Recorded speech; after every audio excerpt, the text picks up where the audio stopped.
श्रावक किसे कहते हैं पहले समझ लें। श्रावक में 3 शब्द हैं, स्त्रा, वा और का, 3 अक्षर हैं एक शब्द में। तो स्त्रा का अर्थ है श्रद्धावान, बा का अर्थ है विवेकवान और का अर्थ है क्रियावान। जो श्रद्धावान है, विवेकवान है, क्रियावान है, वो श्रावक कहलाता है। अभी श्रद्धा, विवेक और क्रिया हमें छोटे शब्द लग रहे हैं, हमें हल्के में ले लेते हैं हम, लेकिन ये बहुत गहराई को लिए हुए, इनके अर्थ बहुत गहरे हैं। तो पहला है श्रद्धा, जिसकी श्रद्धा है देवशास्त्र गुरु पर, वो श्रद्धा यदि अगर सच्ची है, श्रद्धा है, तो वो श्रद्धा के कारण देवशास्त्र गुरु के चरणों में समर्पित होगा, नतमस्तक होगा। और फिर जब देवशास्त्र गुरु के प्रति श्रद्धावान होगा, समर्पित होगा, तो विवेक जागृत होगा। क्या करना है, क्या नहीं करना है, क्या खाना, क्या नहीं खाना, क्या पीना, क्या नहीं पीना है, कौन सी क्रिया है, कौन सी क्रिया सही नहीं है, कौन सी क्रिया गलत है, ये सारा का सारा विवेक उसको जागृत होगा। तो जिसको विवेक जागृत हो जाएगा, फिर वो भक्ष अभक्ष का सेवन नहीं करेगा, भक्ष अभक्ष का विवेक रखेगा, रात में नहीं खाएगा, रात में पानी नहीं पिएगा, बाजार आदि के नहीं खाएगा। और तीसरी है क्रिया, जिसकी श्रद्धा भगवान पर है, देवशास्त्र गुरु पर है, भगवान की वाणी पर है, तो उसके अंदर विवेक जागृत होगा। तो विवेक जागृत होगा तो नियम से वह क्रिया भी फिर समीचीन करेगा, उसकी क्रिया भी श्रेष्ठ होगी, क्रिया भी उत्तम होगी, धर्म के अनुकूल होगी, अहिंसक क्रिया होगी, हिंसक क्रिया नहीं होगी। ये कहलाता है श्रावक। तो श्रावक हम सामान्य कह देते हैं, लेकिन सामान्य से श्रावक नहीं है। सामान्य तो जैन नहीं बन जाए भी पहले हम तो बहुत हैं। मूल में श्रावक देखा जाए तो दूसरी प्रतिमा से शुरू होता है सही मायने में, लेकिन आज सामान्य व्यक्ति को भी हम श्रावक कह देते हैं। तो प्रतिमा की अपेक्षा से श्रावक के लिए हम लगाएं तो श्रावक के 3 भेद हो जाते हैं,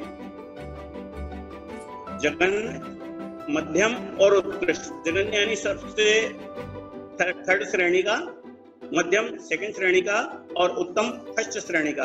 तो जो एलक क्षुल्लक हैं ये कहलाते हैं उत्तम श्रावक, श्रेष्ठ श्रावक। और उससे नीचे तक 7वीं प्रतिमा तक मध्यम श्रावक कहलाते हैं, और पहली प्रतिमा से लेकर के 6वीं प्रतिमाधारी तक जघन्य श्रावक कहलाते हैं।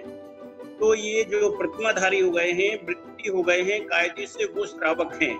लेकिन हम बोलचाल की भाषा में हर किसी को श्रावक कह देते हैं, हर गृहस्थ को श्रावक कह देते हैं। ये उनके संबोधन के लिए कहें, या उनकी तसल्ली के लिए कहें, या उनको उत्साह वर्धन के लिए कहें, या बोलचाल की भाषा कहें। लेकिन मूल में श्रावक तो प्रतिमाधारी ही कहलाता है। प्रतिमाधारी के पहले जो गृहस्थ हैं, जो जैन हैं, उनको जैनी के 3 लक्षण कहे गए हैं। पानी छान करके पीना, देव दर्शन करना, रात्रि भोजन नहीं करना, ये जैन के 3 लक्षण हैं। और 8 मूल गुण हैं, 6 आवश्यक हैं। जो इनका पालन करता है वो जैन है।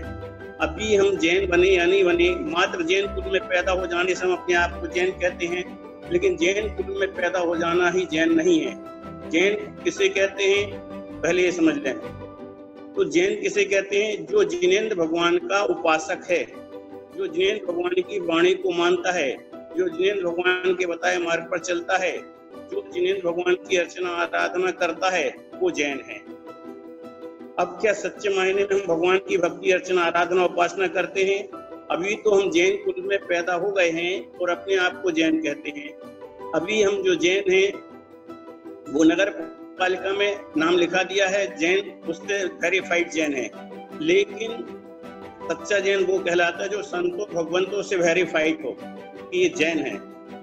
अभी जैन कुल के पैदा हुए जैन हम हैं, लेकिन आचरण हमारा जैन का है या नहीं है पता ही नहीं है, और हम अपने आप को श्रावक कह देते हैं। पहले सच्चे जैन बनो, जैन के 3 लक्षण तुम्हारे अंदर आए, सप्त व्यसन का त्याग हो, अष्टमूल गुण का पालन हो, 6 आवश्यक क्रियाएं हो, तब सच्चा जैन कहलाता है। अभी तो मात्र हम जैन कुल में पैदा हो गए तो नॉमिनेटिव जैन है, जैन कुल में पैदा हुए इसलिए। लेकिन सच्चा जैन वो है कि जो भगवान के बताए हुए मार्ग पर चलता है, कल्याण का मार्ग प्रशस्त करता है, 6 आवश्यक का पालन अष्टमूल गुण का पालन, सप्तव्यसन का त्याग करता है, सच्चा जैनी वह होता है। तो पहले हम जैनी बने, फिर बाद में जब आगे बढ़ेंगे, व्रत लेंगे, तब श्रावक होंगे। श्रावक के लिए प्रतिमा आवश्यक होती है, बिना प्रतिमा के सच्चा श्रावक नहीं कहलाता है। तो श्रावक के 3 भेद हो गए, पहली प्रतिमा से लेकर के 6वीं प्रतिमा तक 3rd श्रेणी का श्रावक, और 7वीं से 10वीं प्रतिमा तक मध्यम श्रावक, और 11वीं प्रतिमा वाला उत्कृष्ट श्रावक होता है। इस श्रावक के 3 भेद हैं। फिर श्रावक के और भी भेद हो जाते हैं, जो पाक्षिक है, नैष्ठिक है, साधक है, वो अलग भेद हो जाते हैं।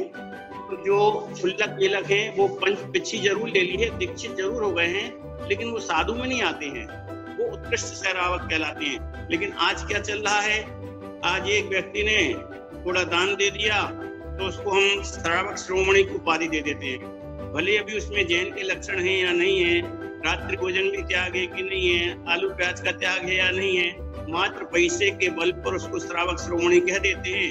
अब बताओ श्रावक श्रोमणी कौन कहलाएगा? जिसने श्रावक के उत्कृष्ट व्रत लिए हैं वो कहलाएगा कि 1,00,000 2 लाख रुपए देने वाला कहलाएगा। लेकिन आज ये चल रही, जिसने 1,00,000 2 लाख दे दिए, मंच में बुलाया, माला पहना दी और उसको श्रावक श्रोमणी की उपाधि दे दी। मूल में श्रावक श्रोमणी, श्रावकों में श्रोमणी एलक क्षुल्लक कहलाएंगे, क्योंकि उनके श्रावक के अंतिम व्रत हैं, उनकी 11वीं प्रतिमा है। लेकिन श्रावक श्रोमणी हम एलक क्षुल्लक को कहें या ना कहें, लेकिन जो कामी भोगी है, विषय भोगी है, भले वो पियक्कड़ हो, दादी पिता हो, लेकिन 1,00,000 2 लाख रुपए दे दिए, उसने तुम्हारे मंदिर के लिए, संस्था के लिए कुछ काम करा दिया, तो हमने उसको श्रावक श्रोमणी बना दिया। अभी जैन के भी लक्षण उसके अंदर हैं नहीं है, लेकिन वह श्रावक श्रोमणी बन जाता है। तो श्रावक बनने के लिए हमें बहुत कुछ करना पड़ता है, बहुत त्यागना पड़ता है, आगे बढ़ना पड़ता है, संयम साधना करनी पड़ती, तब श्रावक बनते हैं।